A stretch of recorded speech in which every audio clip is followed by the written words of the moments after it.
Dari air mata ke anak yang dijanjikan, mengubah kepahitan menjadi berkat ilahi. Inilah kisah Hana ibu Samuel.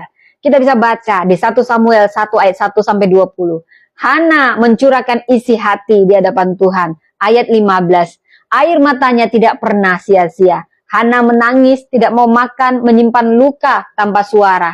Namun air mata setiap orang dilihat Tuhan, bahkan sebelum orang lain memahami. Saudara, air mata kita disimpan Tuhan. Doa dalam kepedihan adalah doa yang berkuasa. 1 Samuel 1 ayat 10 sampai 12. Hana tidak mengutuk Penina, madu suaminya yang suka menyakitinya. Dia tidak menyalahkan juga suaminya Elkana yang akhirnya punya madu karena dia tidak bisa melahirkan anak. Yang dia lakukan setia dalam lukanya. Dia berlutut dan bukan berdebat. Saudara, untuk menjatuhkan senjata duniawi, kita perlu mengambil senjata rohani, yaitu doa. Doa setiap orang bukan bisikan yang lemah, tapi nyala api yang mengubahkan sejarah. Dan dari sinilah kita lihat bagaimana anak yang lahir dari doa yang mengandung takdir surga.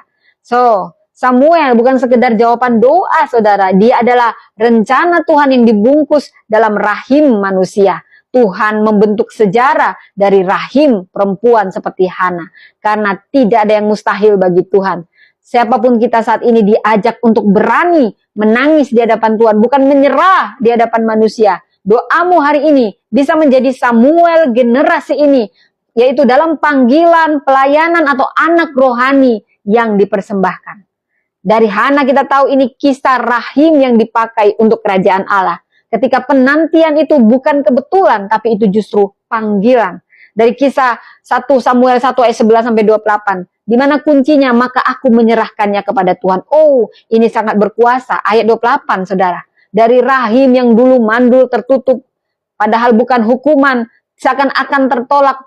Tetapi itu hanya penundaan ilahi. Tuhan menutup rahim Ana untuk waktu tertentu karena dia sedang menyiapkan waktu yang tepat untuk generasi yang besar. Seperti tanah yang kelihatan kering, tapi sebenarnya Tuhan sedang bekerja di dalamnya. Ada waktu Tuhan. Waktu Tuhan pasti yang terbaik. Rahim iman meminta dan menyerahkan sekaligus. Saudara, di 1 Samuel 1 ayat 11 dan 27 sampai 28, Hana berani meminta dengan iman. Tapi juga berani menyerahkan dengan iman. Doa sejati bukan hanya soal menerima, tetapi soal mempersembahkan. Rahim yang diserahkan melahirkan Samuel, sang pemulih bangsa. Dari Hana lahir Samuel, pembawa perubahan, pengurap raja dan nabi besar.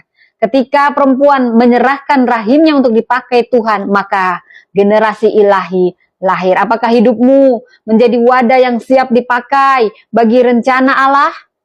Saudara, mari jadikan hidupmu itu rahim rohani yang mengandung panggilan, yang membentuk dan mempersembahkan. Ketika suaramu menjadi suara profetik, seperti nyanyian Hana dan kuasa pujian yang membalikkan keadaan.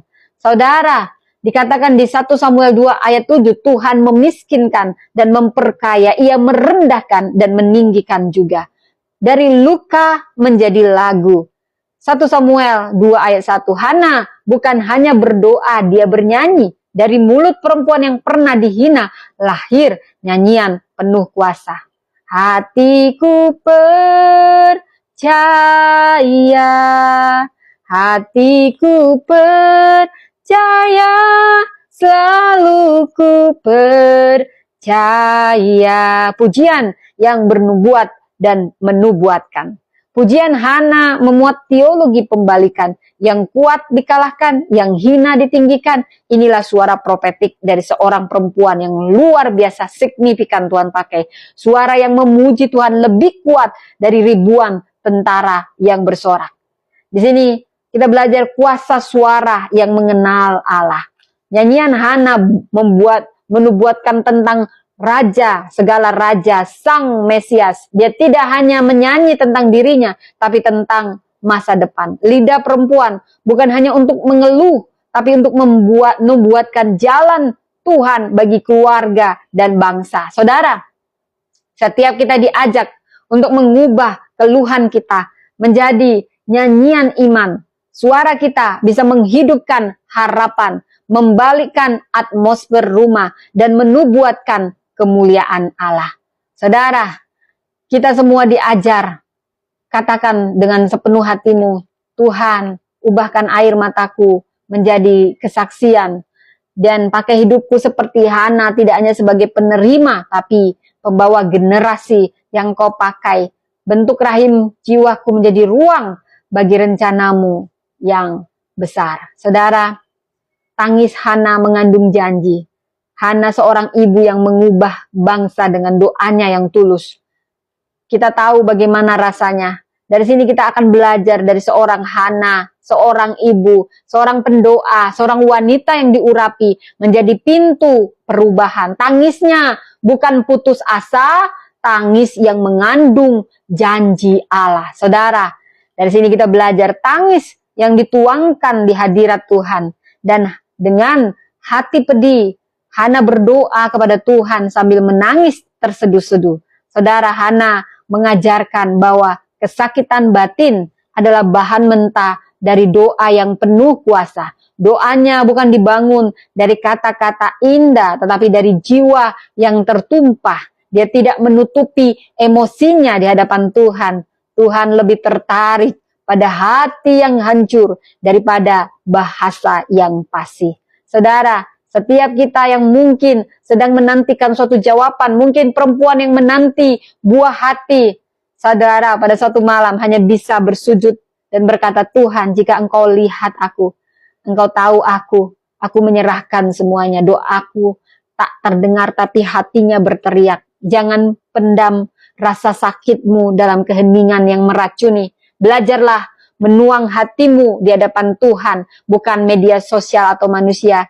Jadikan kesedihanmu menjadi altar penyembahan. Air mata di hadapan Tuhan bukan tanda kelemahan, tapi awal dari kelahiran rencananya. Saudara, dari sini kita belajar iman yang menepati nazar. Saudara, Tuhan semesta alam, jika engkau sungguh-sungguh memperhatikan sengsara hambamu, maka aku akan memberikan dia kepada Tuhan seumur hidupnya. Hana bukan hanya berdoa untuk mendapatkan, tapi dia berani bernazar untuk menyerahkan kembali. Doanya tidak egois, dia siap kehilangan demi melihat karya Tuhan dinyatakan.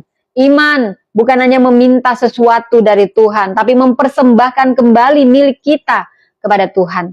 Seperti ibu yang mungkin lama menanti anak, dan saat anak itu lahir datang, dia justru mengantar anak ini ke rumah Tuhan untuk tinggal di sana seumur hidup. Ini bukan kehilangan, saudara, ini kepercayaan. Pertanyaannya, apakah kita masih bisa mempersembahkan hal yang paling kita inginkan ketika Tuhan memintanya kembali? Hidup yang berbuah dimulai dari hati yang rela. Mari kita didik anak kita, generasi penerus, bukan untuk dunia, tapi untuk kerajaan Allah. Apapun yang kau serahkan di tangan Tuhan, akan dipakainya jauh lebih besar daripada yang kau bayangkan. Dari sini kita juga belajar bagaimana pujian Hana mengandung nubuatan. 1 Samuel 2 ayat 1-10. Hatiku bersuka cita karena Tuhan.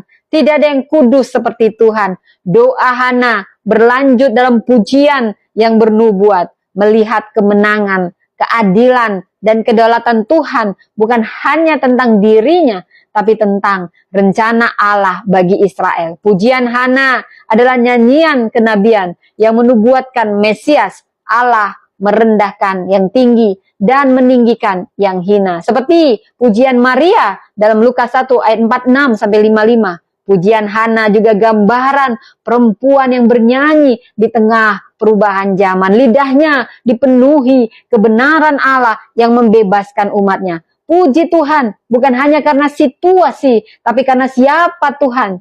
Perempuan dan kita semua dipanggil bukan hanya jadi penyembah, tapi juga pembawa suara kenabian.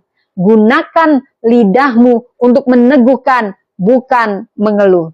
Ketika hatimu dipenuhi janji Allah, mulutmu akan bernyanyi meski hidup belum berubah. Hana, gambaran perempuan masa kini yang tidak sempurna,